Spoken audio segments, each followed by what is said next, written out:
Acompanhe comigo a leitura, 2 Samuel capítulo 9. O primeiro verso nos diz assim: Disse Davi: resta ainda porventura alguém da casa de Saul, para que eu use da bondade para com ele por amor de Jonatas? Mais uma vez, disse Davi: resta ainda porventura alguém da casa de Saul, para que eu use de bondade para com ele por amor de Jonatas? Bom, nós não vamos entender o texto, a menos que entendamos o contexto onde o verso se encontra inserido. E ao olharmos para essa pergunta de Davi, devemos perguntar também em que momento ela foi formulada. Davi já era rei em Israel, e enquanto ele estava reinando, todos os inimigos já haviam sido vencidos, havia paz no reino, e nesse momento de paz e prosperidade, Davi se lembra de duas promessas que havia feito justamente a Saul e a Jonatas. E ao se lembrar destas duas promessas, é que ele formula esta pergunta: que promessas fez Davi a Saul e Jonatas? Volta para 1 Samuel capítulo 20, e nós vamos encontrar a primeira promessa. 1 Samuel capítulo 20, Jonatas suplica a Davi que este faça uma aliança com ele. E Jonatas diz assim a partir do verso 14. 1 Samuel 20, verso 14. Se eu então ainda viver, disse Jonatas para Davi, porventura não usarás para comigo da bondade do Senhor, para que não morra? A palavra bondade nesse texto, ela é a tradução de uma palavra hebraica chamada hesed. Então a pergunta de Jonatas foi: se eu ainda viver, Davi, você não vai usar da hesed de Deus para comigo?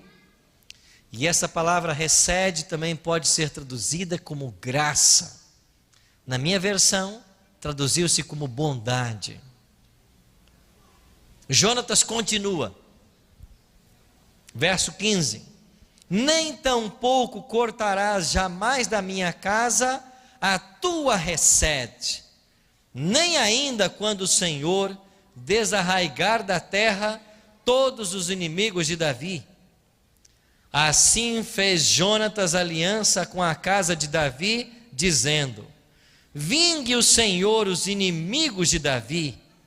E Jonatas fez jurar a Davi de novo pelo amor que este lhe tinha, porque Jonatas o amava com todo o amor da sua alma. A amizade entre Jonatas e Davi, quem sabe, é a amizade mais forte que nós temos na Bíblia. Jonatas, por vezes, livrara Davi das mãos de seu pai Saul. E sabendo que um dia Davi reinaria sobre Israel, Jonatas faz um pedido para ele: um dia você vai ser rei, mas me faça uma promessa agora, faça uma aliança comigo. Quando você se tornar rei, você não extermine a minha descendência. E o que fez Davi? Jurou. Por que Jonatas pediu isso? Porque era costume nos tempos bíblicos, quando um novo rei chegava ao trono, matar toda a família do rei anterior, para que não acontecesse uma rebelião em algum momento da história. Então, sabendo que todos poderiam morrer, Jonatas já fez o seu pedido: não extermine a minha descendência. Agora vamos para 1 Samuel 24. Olha a segunda promessa feita por Davi. A primeira foi a Jonatas, a segunda foi ao pai de Jonatas, Saul. Enquanto Saul era rei, Saul tentou várias vezes tirar a vida de Davi. Em uma dessas ocasiões, enquanto Saul estava perseguindo Davi, Saul teve vontade de usar o banheiro e entrou numa caverna. O que ele não sabia era que no interior da caverna estavam Davi e seus soldados. E quando os soldados de Davi viram o rei Saul entrando, disseram assim para Davi: ele não quer tirar a tua vida? Agora vá você e tire a vida dele. Deus o colocou nas tuas mãos. E Davi disse assim: eu levantar a minha mão contra o ungido do Senhor, jamais faria isso. Mas Davi silenciosamente se aproximou de Saul e cortou um pedaço da sua roupa e voltou para o interior da caverna. Quando Saul saiu, já estava a certa distância, Davi também saiu e gritou por Jonatas. E quando Jonatas olhou, ele disse assim: por que é que você, rei Saul, está me perseguindo? O que dizem por aí a meu respeito não é verdade. Eu não quero o seu mal. Pare de me perseguir. A quem, pois, saiu para perseguir o rei de Israel? Eu não passo de um cão morto, de uma pulga. Para de me perseguir. Eu não quero o seu mal. E olha aqui o que eu tenho em minhas mãos. E quando Davi mostrou um pedaço da vestimenta de Saul, e Saul viu, Saul começou a chorar e disse assim: eu percebo, Davi, que você é mais justo do que eu. Então faça agora uma aliança comigo. E olha o pedido que o rei Saul faz para Davi. 1 Samuel 24, versículo 21. Portanto, jura-me pelo Senhor, que não eliminarás a minha descendência, nem desfarás o meu nome da casa de meu pai. Percebe aqui que é o mesmo pedido de Jonatas? Não acabe com a minha descendência. Por quê? Porque este era o hábito de um novo rei, quando chegava ao trono. E agora no último verso do capítulo ele diz assim: então jurou Davi a Saul, e este se foi para a sua casa. Porém Davi e seus homens subiram para um lugar seguro. Davi fez a promessa de que não exterminaria a casa de Saul. Pois bem, o tempo passou e o povo de Israel saiu em mais uma batalha. Saul, o rei, liderava a batalha. E de repente o povo de Israel começou a perder a batalha. E quando Saul viu que ele seria capturado e certamente torturado pelos inimigos, ele então chamou o seu guarda real e disse assim: pegue a sua espada e tire a minha vida, porque é melhor que eu morra pela tua mão do que ser torturado pelos inimigos. O soldado que tinha a função de proteger o rei disse assim: eu tirar a sua vida? Jamais, eu estou aqui para te proteger. E Saul, sem ter opções, pegou a sua espada, a prendeu entre pedras e lançou-se sobre a espada. Quando o guarda viu o rei tirar sua vida, ele pensou: eu que não vou ficar para ser torturado e morto. Pegou a espada e também tirou sua vida. Só que enquanto o guarda morreu, Saul não estava morto, ele estava agonizando. E apareceu por ali uma amalequita, e o rei Saul disse assim: ei, vem aqui, termina o serviço. Eu tentei tirar minha vida e não consegui. Os inimigos se aproximam, então vem aqui e me ajude. E este homem foi lá, lançou o seu corpo sobre o corpo do rei e finalmente Saul morreu. Naquela guerra morreram, naquela batalha morreram Saul, morreu Jonatas, a família real morreu. E a notícia chegou lá de Jezreel, na casa real, e disseram assim lá no palácio: olha, o povo de Israel está perdendo a batalha, a família real foi assassinada, salve-se quem puder. E quando esta ordem foi dada, a babá que cuidava do neto do rei pegou a criança para também fugir. E enquanto ela tentava fugir, a Bíblia diz que o menino caiu. Ele tinha 5 anos de idade. E quando ele cai, ele fica paralítico de ambos os pés. E esta criança, agora paralítica, é escondida. E quando Davi pergunta no palácio, sobrou alguém? O versículo 2 apresenta que alguém sabia do paradeiro dessa criança. Volta lá para 2 Samuel, capítulo 9, agora no versículo 2. Havia um servo na casa de Saul, cujo nome era Ziba. Ele serviu a Saul e agora servia a Davi. E esse Ziba foi chamado. Perguntou-lhe o rei: és tu Ziba? Respondeu: eu mesmo, teu servo. Disse-lhe o rei: não há ainda alguém da casa de Saul para que use da bondade, da recede de Deus para com ele? Então respondeu Ziba ao rei: ainda há um filho de Jonatas, mas ele é o quê?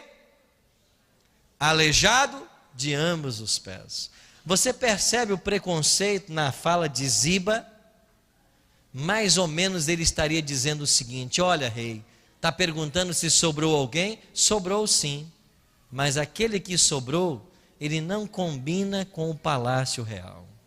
O senhor está vendo aqui essas cortinas, esse granito no chão, ele não combina com o ambiente, porque ele é um aleijado. O rei, sem se importar com tal preconceito, perguntou assim para ele: aonde que ele está?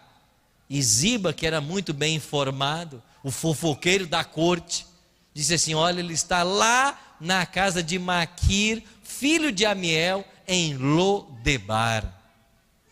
Ele sabia exatamente aonde estava o neto do rei. E Davi disse assim para ele: vão buscar então e me tragam esse garoto. Algumas expressões da Bíblia não foram transliteradas como Lodebar. E a palavra Lodebar, Debar significa pastos, pastagens, terras verdes, uma terra que mana leite e mel. Isso é Debar. E o que é Lo? Lo é uma contração negativa. Lodebar é onde não existe pastos, não existe pastagens, não existe terra fértil. Lodebar era a terra do esquecimento. Para quem ia para Lodebar? Os fugitivos de guerra, como Mefibosete. Esse era o nome do garoto. Os leprosos que eram abandonados ou tinham que abandonar o convívio familiar. Os párias da sociedade, esses iam lá para Lodebar. E lá estava esse neto do rei. Anos haviam se passado. E de repente, enquanto ele estava na sua casa, alguém grita lá fora: ei, se aproxima a guarda real. Mefibosete deve ser com você. E o grande chefe da guarda de Davi chamava-se Benaia. E eu imagino Benaia, aquele tremendo soldado, se aproximando daquela casa simples, uma tapera, quem sabe, e ele pergunta para esse Mefibosete: és tu o neto do rei? E Mefibosete espera apenas a morte. Esse era o seu destino. E ele diz: sou eu mesmo, teu servo. E enquanto ele espera a morte, Benaia diz assim: o rei Davi quer te ver. E ele certamente pensou: o rei quer matar é pessoalmente. E eu não dou tiro à razão dele, porque o meu avô tentou matá-lo várias vezes. E agora, quem sabe, esse aleijado é colocado em cima de uma cavalgadura, um animal, e levado para Jerusalém. Em Jerusalém, para o palácio real. E dentro do palácio, na sala do trono. Você consegue imaginar a cena? Aí está Davi, o rei de Israel, o homem que nunca perdeu uma batalha, o maior rei que teve o povo de Deus. Se aproxima esse aleijado, quem sabe suado, sujo, empoeirado da viagem, com dificuldade, se aproxima do grande rei, e Davi faz uma pergunta para ele: você que é Mefibosete? Ele diz: sim, sou eu, esperando apenas a morte, esperando apenas que algum soldado de Davi desembainhasse a espada e tirasse sua vida. Mas ao invés de ouvir o desembainhar da espada e receber o golpe, o rei Davi olha para Mefibosete e diz assim no verso 7: não temas, não tenha medo, porque eu usarei da graça de Deus para com você, e eu vou te restituir todas as terras que pertenciam a Saul, teu avô, e tudo que era dele agora será teu. E Davi diz assim para Ziba: Ziba, quantos homens você tem na sua casa? E ele diz: 35. Ele diz: pois a partir de hoje você e os 35 serão escravos de Mefibosete. Vocês vão cultivar as terras de Saul, que agora são dele. Nunca vai lhe faltar nada. E anota mais um item na agenda: o pão ele vai comer sempre é na minha casa, porque a partir de hoje Mefibosete é meu filho. Você conhece na Bíblia uma história mais bela da graça de Deus? Alguém que merecia a morte, mas sem merecer, ele recebe de volta tudo que pertencia à sua família e ainda será tratado como filho do rei. E se você ler o texto com cuidado, por 3 vezes aqui no capítulo 9, Davi diz claramente: o pão ele vai comer é na minha mesa.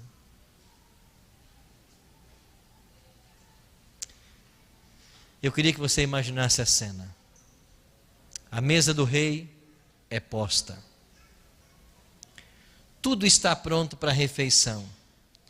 E ali estão as cadeiras para receber os filhos do rei. Quantos filhos tinha Davi? 17. Entra o primeiro filho. Ele acaba de chegar dos escritórios do pai. Como ele se chama? Salomão. Quem é esse filho? É o homem mais sábio do planeta. A Bíblia diz assim: antes dele não houve e depois dele não haverá homem mais sábio do que Salomão. É esse homem que entra e se assenta à mesa. Aí vem o segundo filho de Davi. Quem é agora? O Miss Universo, Absalão. A Bíblia diz que ele era o homem mais lindo da terra. Da planta dos pés ao topo da cabeça, não tinha defeito. Ele era um homem lindo. E ele entra e se assenta à mesa.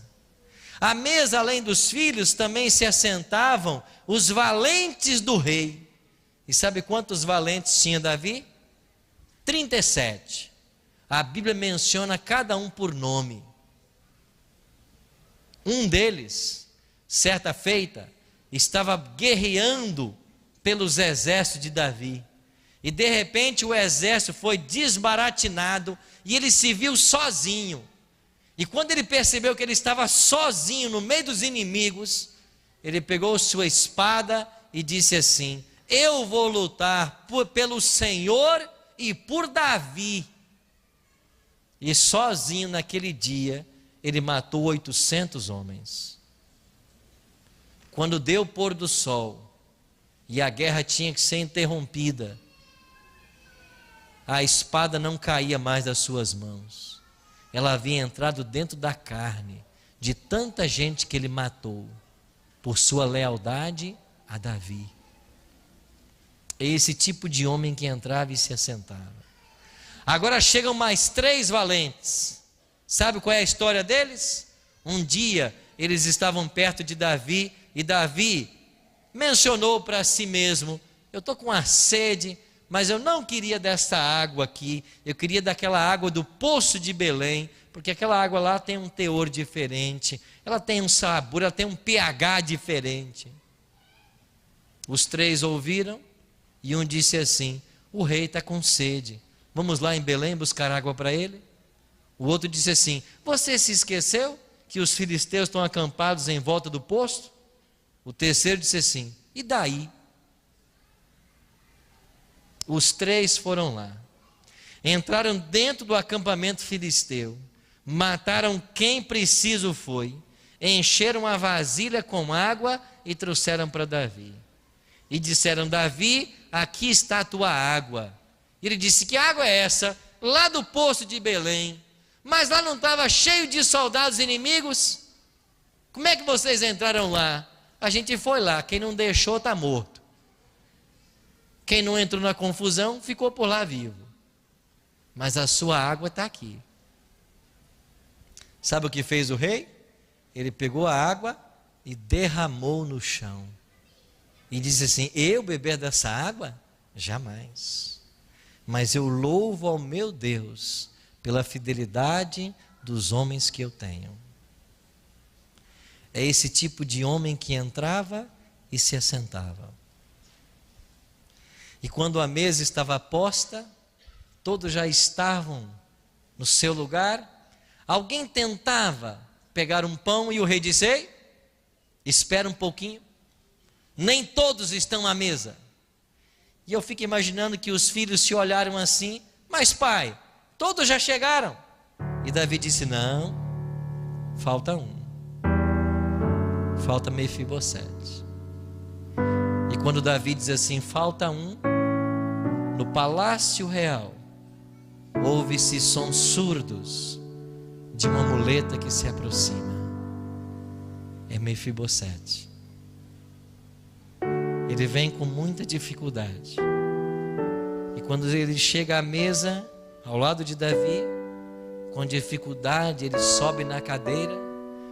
E quando ele se assenta, ele olha para Davi e disse: pai, desculpe o atraso. Davi disse: filho, aqui ninguém teria começado sem você. E quando Davi olha para Mefibosete, assentado à sua mesa, a mesa do pai cobre todos os defeitos.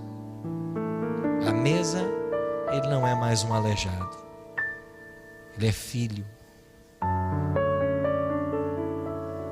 Você conhece uma história mais bela da graça de Deus do que essa? Quando nos assentamos à mesa, a mesa do pai cobre todos os nossos defeitos.